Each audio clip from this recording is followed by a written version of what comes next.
Mix TV presents the Southeast Tennessee Sports Show, presented by Check Into Cash, your one-stop money shop. Also by Hardee's. Hardee's tastes like America. Now it's time for your local sports highlights and interviews with your host, Ryan Lovelace.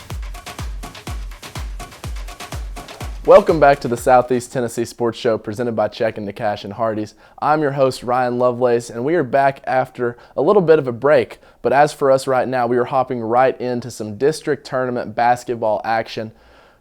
Coming up later, we have an interview with head coach of the Bradley Central Bearettes, Jason Reuter, as he's talking about his team's success and their upcoming play in the postseason. But as for right now, we're going to hop right into our Hardee scoreboard update. First, starting off with girls basketball in the opening round, the 6th-seeded Ray County Eagles take on the 7th-seeded Howard. Ray County wins by nearly 45 points. That eliminates Howard and ends their season. Moving on in the next round, where this round is still win to move on to the region tournament, as top 4 in the district go to region. So the 3-seeded McMinn County versus the 6th-seeded Ray County winner moves on to the semifinals, and the region tournament, McMinn County beats up on Ray County. Upcoming in the girls tournament tonight at 6 o'clock, the 4-seeded Ottawa Owls will face off against the 5-seeded Walker Valley Mustangs. This is a game to get into the semifinals. The winner of this game will move on to the region tournament and will face off against Bradley Central. And then tomorrow at 5, the Cleveland Lady Raiders, the 2-seeded Lady Raiders, and the 3-seeded McMinn County Cherokees will face off in their semifinal game, where the winner will advance to the finals. Both of these teams have already advanced to the region tournament. On the guys' side, your opening round, Ottawa beats Ray County in an overtime thriller. That sends Ray County home for the year. And then Ottawa faces off against Cleveland last night. That game goes to double overtime. Ottawa gets into some foul trouble and ends up losing that one. And Cleveland moves on to the semifinals and the region tournament. Looking ahead, Walker Valley will play Bradley tonight. That game is at 7:30 following the Ottawa versus Walker Valley girls game. All of these district games are at McMinn County High School. But again, the winner of this game will move on to the semifinals and will therefore advance. And then Howard will play Cleveland in the semifinals, with the winner moving on to the district championship. That game is tomorrow with a 6:30 tip-off. That's all for our Hardee scoreboard update. We got a great district tournament going on, the District 5 4A tournament. All these games are taking place at McMinn County High School, and we'll have tons of coverage for it on Mix 104.1, Talk 101.3 The Buzz, and 99.1 The Fiesta. But as for us, we're going to take a quick break, and on the other side of the break, we're going to speak with the head coach of the Bradley Central Bearettes, Jason Reuter. Did you wake up craving a made-from-scratch biscuit topped with tender prime rib and a fried egg? How about now? The new prime rib and fried egg biscuit at Hardee's. Feed your happy. You're watching the Southeast Tennessee Sports Show, presented by Check Into Cash and Hardee's. Now back to your host, Ryan Lovelace. Ryan Lovelace here at Bradley Central High School, joined by head girls basketball coach Jason Reuter. Coach, another outstanding season for you guys. You're heading into the district tournament, looking to win your 12th straight district tournament. But it's always been said it's hard to be successful, but it's harder to maintain that success. How have you guys been able just to maintain the success this program has had the past decade? Well, I don't know that I have any secrets. A lot of good players, first of all. Every good coach that I've ever witnessed has good players. And I think a lot of hard work, a lot of people sacrificing for the team. All streaks come to an end, and we certainly don't want it to end this year. I heard you say this is our 12th in a row that we're going after a tournament. So, I will tell you, it's harder to stay on top than it is to get there, because you can build something. Everybody can work hard and you can build something, but then the effort can drop, and then the talent level can drop. Most places have peaks and valleys, and we've been able to stay pretty consistent these last 12 years. And I think that's just a testament to our kids and their families and the effort. Obviously, us coaches put a lot of time into it, but I couldn't Without good players and dedicated kids, with no way we could win 12 in a row. And we know that people are coming after us. We know that. And the wind, when you climb that flagpole, the wind blows a little harder. And, I just think the message I'm telling you is just it's about people sacrificing and coming together as one and putting team success in front of individual success. And it's hard to get people to do that year in, year out. And we're all human. Yeah. If I score 20 points and we win, I may be a little more excited than if I didn't play. But my job as a coach is try to get everyone pulling the wagon. Yeah. And I think that's been part of our success is we've had kids that may have sacrificed playing time, points, for the betterment of the program. And that's refreshing to have that in this day and time. So you're coming off a pretty hot end to your regular season. You won at Cleveland, and then you avenged an earlier loss against Knox Catholic a few days ago. And in talks with Gary, he told me that you were giving the girls 2 days off from just basketball to sort of as a reward for the Knox Catholic game. So how are you guys just preparing and getting your mindset right, but also just preparing on the court for your upcoming district game Saturday?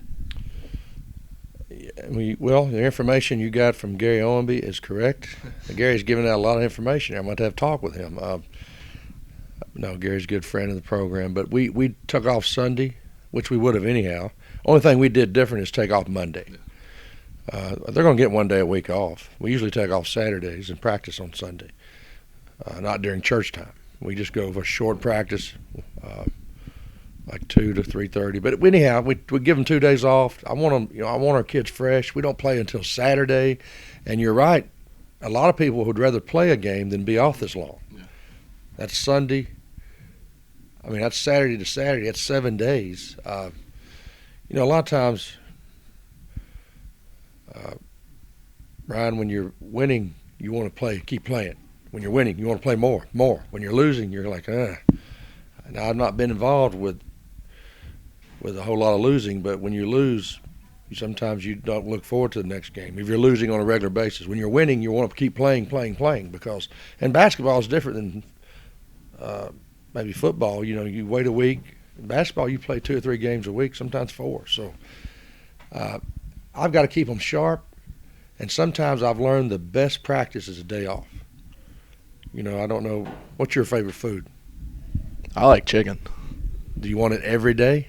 Would you like, my point is, if you ate it 365 days a year, it'd get a little old. So we want these girls to be fresh from here up and their bodies. It's a long season. Basketball may be the longest season of all high school sports.